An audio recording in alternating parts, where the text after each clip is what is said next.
this should be fun or horrifying. All right, let's go see some death. My breakup was hard because I loved her. It's hard to forgive myself. Is what I'm doing with my life good enough, meaningful enough? Who are you? What's the deeper truth? Let's do it.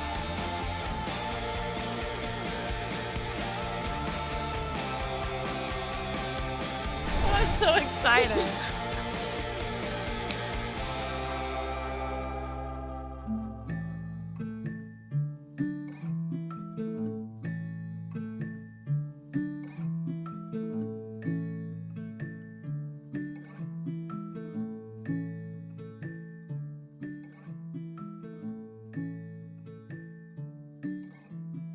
Hey, what's up? Hi.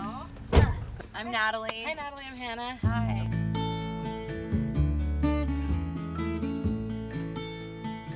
Can you tell us a little bit about yourself? Yes, my name's Hannah Hart. I am a YouTuber, much like you, I believe. Yes. I do a show online called My Drunk Kitchen. You should add an onion because people always put onions in things. It's a cooking show about the inner workings of man as best conveyed through getting hammered and cooking. Wow. Yeah. Sounds fun. So it's a lot like this, actually. I really liked Hannah. She was cool. I'd want to get drunk with her and cook and be on her show. Myself, Natalie, and Hannah Hart, we went to the mortuary. Whew, this should be fun or horrifying. All right, let's go see some death. Come on in, just have a seat. So I'm Laurel Lewis, and death and dying is an extreme passion of mine. I was widowed at the age of 27 quite suddenly, and after my years of exploring my own grief and loss, found myself in a different nursing career, hospice nursing at a young age, and it's something that I've been doing ever since. Just looking at her, I could tell that there was a melancholy about her. It was like she had been through some things in life, but at the same time, instead of it being a negative thing, it kind of gave her this interesting strength about her that was like, boom. So I appreciate you being here today to be open to exploring something new and different. And I'm curious too about what your relationship is with death and dying in general. Maybe each of you can share what that is. I don't feel afraid of it at all. I don't think of it as something really sad. I had a younger sibling die when I was like 18, so that was rough. I don't know, my thoughts on death are, I don't want to die. I mean, I get that I will. I'm just sad. I just don't want it to happen. You know? It's like the one thing in your life that you can absolutely not control. No matter what, it's gonna happen. To everybody. To everybody. I hate death. I hate it. Like the thought of me dying, it's like, yeah, everyone has to die, but in my mind, it's like I think that I can find a way around it. Like I'm still that guy. Like there's gotta be a way. We have too much technology to not. What do you imagine happens to your essence and your experience? I believe we all go back to our Creator. I believe we all go back to God. I don't believe that life just ends there. I think about like sadness around death, and for me, the sadness comes when people are living but don't feel alive. Like that's more sad to me than like someone passing. Yeah. I think talking about death and dying in general, we can really apply it to those parts inside. You know, what parts of me haven't been lit up, haven't been turned up, that do feel dead, you know? Can more people come to know themselves more fully around all those shadowy, dark places inside to just get juiced up about what their experience is? Come on in, make your way to the front. This is the chapel at Rice Mortuary, and I've prepared an exercise for each of you. You can join me just right here. Okay. I really appreciate your willingness to be open and to try something new. I asked you to write a eulogy for yourself, and I appreciate you doing that. I have your eulogies here. And part of the reason that I asked you to do that was for you to contemplate where you are right now in your life.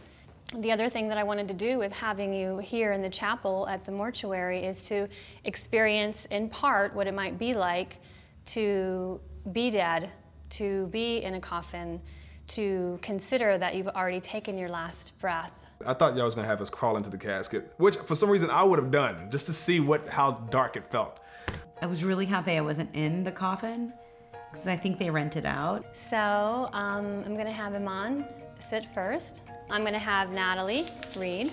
Oh, I'd love to. Hannah can be, I'll be your observer. a loved one in the audience. It was great while it lasted. So if you'll just close your eyes for me. It's good to have your body be relaxed, imagining that you've passed, that you have taken your last breath. Your friends and family have gathered to memorialize you and celebrate your life. And Natalie, as your loved one, will read what you have written. Here is a man with morals and compassion. A man once lived and now on to better things.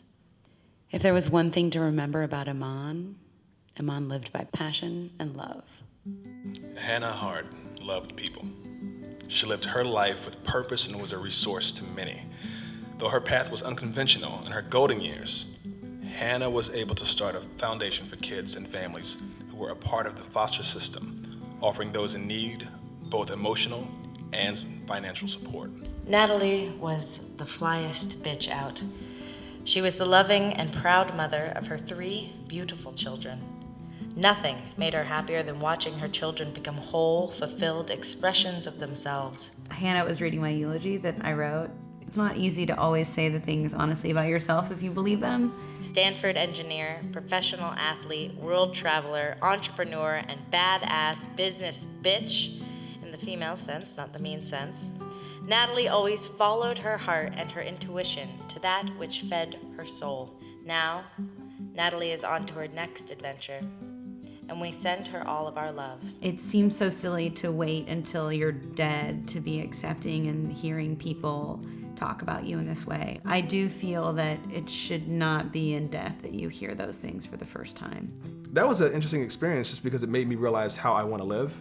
Like all the things that I mentioned, I imagine my accomplishments, my family and kids. It just made me think like how much more I need to do. To his wife, you know Iman will always be with you and love you. And to his 2 children, he is so proud of you. I love life. So it's not that I'm afraid of death, it's more that I just hate it. I just want to continue to live.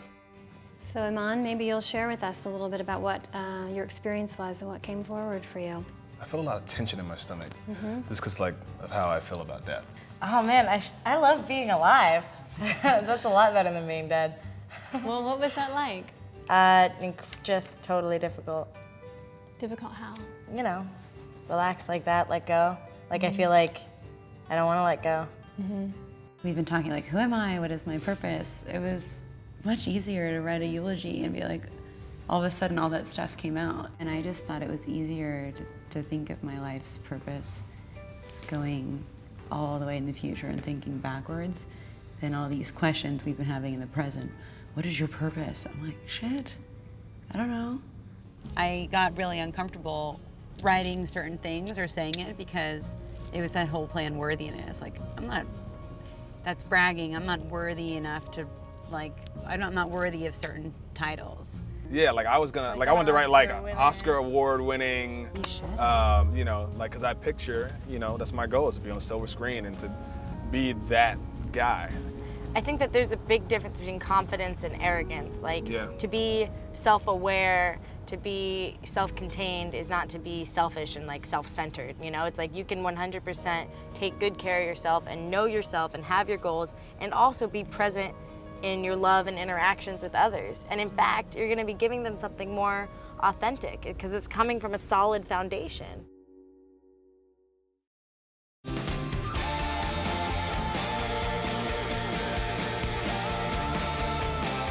it's just about keeping like my body alive, money down the tube, if you ask me.